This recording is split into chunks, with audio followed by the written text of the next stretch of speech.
Avis vascular centre, మన దేశంలోనే the best varicose vein hospital. ఈ కాంటెంపరీస్ తీసిన సినిమాలు చూస్తున్నారా? చూస్తున్నారు. How do you certify them అండి? ఏ సినిమా అయినా ఇప్పుడు వచ్చిన ఈ మధ్య తీస్తున్నారండి అందరూ, చాలా బాగున్నాయి. ఓకే, అన్ని చాలా గుడ్ ఫిల్మ్స్. దసరా చాలా బాగుంది. అవును, అంటే నాని మీ ఫ్రెండ్ కాబట్టి గబుక్కని దసరా అని చెప్పేసి. ఆబ్వియస్లీ నాని సినిమా నచ్చుతుంది. ఐఎమ్ బిగ్ బయాస్డ్ నాని అంటే. అదే వెల్ బయాస్డ్, బిగ్ బయాస్డ్ ఇప్పుడు కాదు. అట్లీస్ట్ నానితో విరూపాక్ష చాలా బాగుంది. చాలా బాగా బలగం, చిత్తకోట అదే చూస్తానండి నేను. అదే ఇప్పుడు నార్మల్గా ఇప్పుడు నానితో మళ్ళీ మీరు అసోసియేట్ అవ్వడం అన్నది చేస్తున్నాను అండి, అంటే కొంచెం టైం పడుతుంది అంతే. ఇప్పుడు మైత్రి మూవీస్ ఆల్రెడీ కథ ఒక ఐడియా ఉండింది. ఇప్పుడు ప్రెసెంట్ షేర్ చేసుకున్నారా నానితో? నానితో నేను ఏ కథని షేర్ చేసుకుంటాను. జనరల్ చేసేది చేసుకుంటాను. నాని ఫ్రెండ్. మళ్ళీ వైజయంతి మూవీస్కి ఎప్పుడు ఉండొచ్చండి? మైత్రి అయిన తర్వాత మైత్రి చేస్తాను ఇప్పుడు. మైత్రి చేస్తాను. మైత్రి మూవీస్లో మీరు సీతారామం సినిమా వచ్చిన తర్వాత మీరు ఎప్పుడైతే ఒక పెద్ద దర్శకుడిగా సినిమా పరిశ్రమలో పేరు పొందారో, మిమ్మల్ని ప్రతి పెద్ద హీరోతోని ట్యాగ్ చేస్తున్నారు సినిమా ఇండస్ట్రీలో. చిరంజీవి గారు కానీ, లేకపోతే all the big heroes today మార్కెట్లో ఉన్న ఒక మహేష్ బాబు, ఒక జూనియర్ ఎన్టీఆర్, ఒక ప్రభాస్, ఒక అది రకరకాలుగా చెలవులు పలవులుగా మాట్లాడుతున్నారు.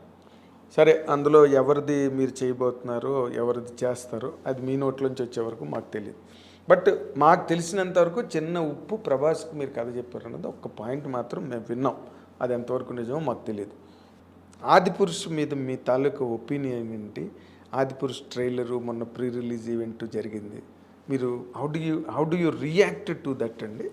నాకు ఒక స్ట్రాంగ్ ఫీలింగ్ ఏంటంటే అండి,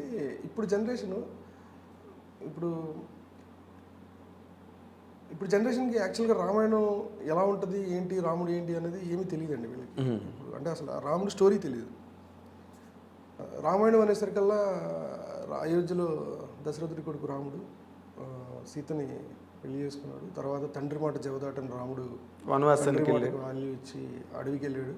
అడవిలో ఎవరో రాక్షసుడు వచ్చి సీతని ఎత్తుకెళ్ళిపోయాడు, రావణాసురుడు. తన్ని తెచ్చుకునే ప్రాసెస్లో సీతాదేవిని వెనక్కి తీసుకొచ్చే ప్రాసెస్లో హనుమంతుడు వాళ్ళిద్దరి అయోధ్య కుదిరింది, అపరభక్తుడు అయ్యాడు. వీళ్ళ సాయంతో రావణాసుడిని చంపేసి సీతను తీసుకొచ్చాడు. ఇది కథ జనరల్గా. ఇది అంటే దీన్ని సినిమా మీద అంటే రామాయణం అందరూ చదివి ఉంటారని నేను అనుకోనండి. మనకు తెలిసినప్పుడు సామాజిక మాధ్యమాల్లో కానీ జనాలకు కానీ తెలిసింది ఏంటంటే రామాయణం మన సినిమాలు చూసినవి.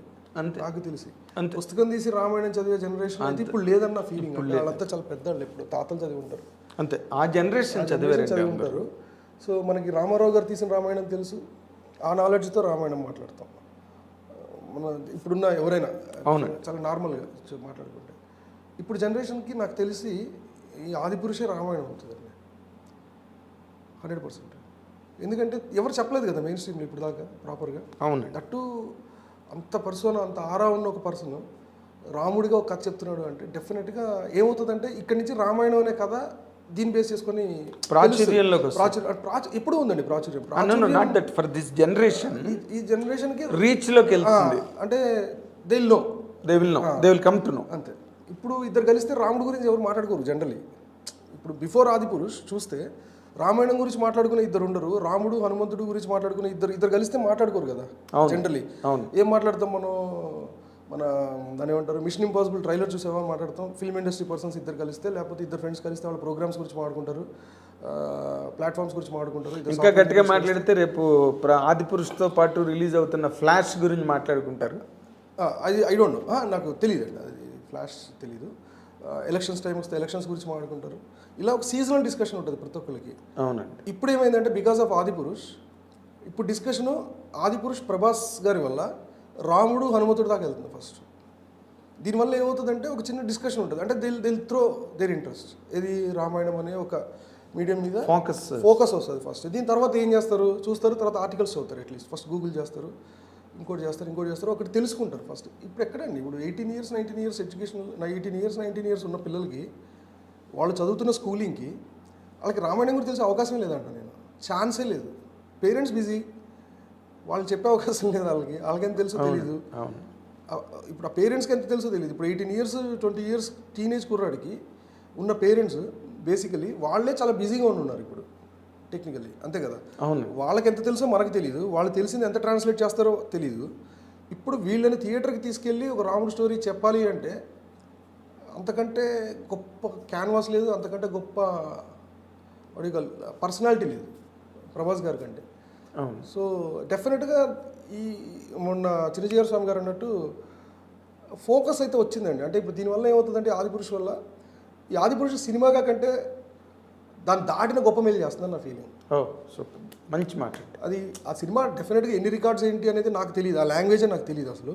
బట్ డెఫినెట్గా ఇది చాలా చాలా ఉపయోగకరమైన సినిమా. అందరూ చూస్తారు ఈ సినిమా, చూడండి. ఓకే. అందరూ మీకు అట్లా నా కొడుకు అడుగుతాడు సినిమా చూపిస్తున్నాను అవునా? ఫస్ట్ డే మీరు అన్నట్టుగా హోల్ ఇండియాలో ఎవ్రీ వన్ ఒకసారైనా చూస్తారు. అది చూడాల్సిన సినిమా. ఎందుకంటే ఎవరికి తెలుసండి రామాయణం అసలు ఇవాళ రేపు ఎవరినంటే రాముడు అంటే రామాయణం అంటే ఏమై ఉంటుంది, అది హనుమంతుడు ఉంటాడు, రాముడు. ఈ స్టేట్ ఆఫ్ మైండ్లో ఉన్నారు పిల్లలు ఇప్పుడు. ఇన్ఫర్మేషన్ ఉంటుంది వాళ్ళ కాన్వెంట్ ఎడ్యుకేషన్ వల్ల. అవును. సగం స్కూల్స్లో తెలియలేదు. అవునండి, కరెక్ట్. సో దాని గురించి చెప్పేవాళ్ళు లేరు అసలు. అంటే దాని మీద తెలుసుకునే అవకాశం కూడా లేదండి. వీళ్ళందరికీ లార్డ్ ఆఫ్ ద రింగ్స్ గురించి ఇంట్రెస్ట్ ఉంటుంది కానీ లార్డ్ ఆఫ్ రింగ్స్ వీటి మీద ఇంట్రెస్ట్ ఉంటుంది కానీ బికాస్ ఆఫ్ అవతార్ గురించి లేకపోతే మార్వెల్ స్టోరీస్ అదేంటి, ఆ సూపర్ మ్యాన్ ఏంటి, ఈ సూపర్ మ్యాన్ ఏంటి అన్నట్టు ఉంటుంది కానీ అవును థార్ ఏంటి వీళ్ళు ఏంటని వాళ్ళ డిస్కషన్ వాళ్ళ గురించి ఉంటుంది. ఫస్ట్ టైం ఒక సూపర్ పవర్ అంటే ఒక సుప్రీం పర్సనాలిటీ రాముడు, సుప్రీం బీయింగ్ కదా, మామూలు ఇది కాదు కదా. సో ఆదర్శ పురుషుడు ఇప్పుడు మాట్లాడతారు, అది ఇప్పుడు వీళ్ళ డిస్కషన్లోకి వస్తుందంట నేను, అది టాపిక్ అవుతుంది. సో అట్లీస్ట్ అది చాలా పెద్ద ఇదండి, బ్లెస్సింగ్ ఇన్ డిస్గైజ్. అది అసలు బీభత్సం, అది చేసే మేలు ఇప్పుడు తెలియదు. అదేలేండి, అది దాని ఏమంటారంటే బై ప్రోడక్ట్. అది మనకి అది పురుష్ డెఫినెట్గా అది వేరే క్యాన్వాస్ ఉందండి సినిమా. అవును. ప్రభాస్ ఎలా అనిపించాడు సార్ నాకు రాముడు చాలా వేషం? నిజంగా అంటే ఒకసారి జోల్ట్ అంటే మనకి ఇన్ని రోజులు రాముడు అనేసరికి మన మైండ్లో ఒక ఫామ్ వస్తుంది ఇలా అని. ఎందుకంటే మన విగ్రహాల వల్ల అవ్వచ్చు, మన సినిమాల వల్ల అవ్వచ్చు, ఇప్పటిదాకా చూసిన సినిమాల వల్ల కంప్లీట్ అంటే ఎన్టీ రామారావు గారు చాలా డామినేటింగ్ పర్సనాలిటీ కదా మనందరికీ. రాముడు అనగానే ఆయన గుర్తొస్తాడు. అది చాలా డివైన్ అప్రోచ్ ఆఫ్ రామాయణ. అది డివైన్ అప్రోచ్ ఆఫ్ రామాయణ, ఇదేమో warrior side of Rama. Okay, నాకు అనిపించింది, అది అనిపించింది తేడా. మనం చూసిన ఎన్టీ రామారావు గారి ఫిలిమ్స్లో ఆయన రాముడుగా కనిపించిన ఏ సినిమా అయినా చాలా డివైన్ అప్రోచ్ ఉంటుంది. డివైన్ అప్రోచ్, డివైన్ అప్రోచ్ ఉంటుంది. Right right. ఆయన ఆరానే అలా ఉంటుంది. ఎస్. ఇందులో నాకు తెలిసి నేను అనుకోవటం దీన్ని ఒక రాముడు ఒక వారియర్ సైడ్ తీసుకొచ్చారని నా ఫీలింగ్. అంటే ఒక వారియర్ రామని చూస్తాం దీంట్లో మనం, ఒక యోధుడు. రాముడు ఒక యోధుడుగా. తక్కువ రాముడు గురించి తక్కువ అన్ని తెలిసినవి అనుకోండి, ఇన్ జనరల్ గా కట్టే కొట్టే తెచ్చే ప్రాసెస్ ని ఇప్పుడున్న టెక్నాలజీ తోటి వీటితోటి ఒక ఇంటర్ప్రిటేషన్ ఉంటుంది కదా, అది చాలా ఇంపార్టెంట్ ఇప్పుడు. అంటే అది ఎలా జరిగింది అనడానికి ఒక క్యాన్వాస్లో కనపడుతుంది మనకి. ఇప్పుడు రాముడు రావణాసుడి మధ్యలో జరిగిన యుద్ధం, అది ఒక్కొక్క టైంలో ఒక్కొక్క ఎరాలో ఒక్కొక్కలాగా తీసుకుంటూ వచ్చారు అప్పుడున్న సపోర్ట్ సిస్టమ్ని బట్టి, ఫిలిమ్స్కి ట్రాన్స్లేట్ అయ్యే టైంలో, అంతే కదా. అంతే అంతే. ఇప్పుడున్న టెక్నాలజీకి ఒక వారియర్ రాముడిని ఎలా ఇంట్రడ్యూస్ చేయాలనేదానికి ఉన్న మెయిన్ ప్లాట్ఫామ్ ఆదిపురుష్ అని నా ఫీలింగ్ అండి. నాకు అందుకే నచ్చింది, బాగా నచ్చింది నాకు. అది అదే ఎప్పుడు ఈ జనరేషన్ చాలా ఉపయోగం అండి, అది అవసరం.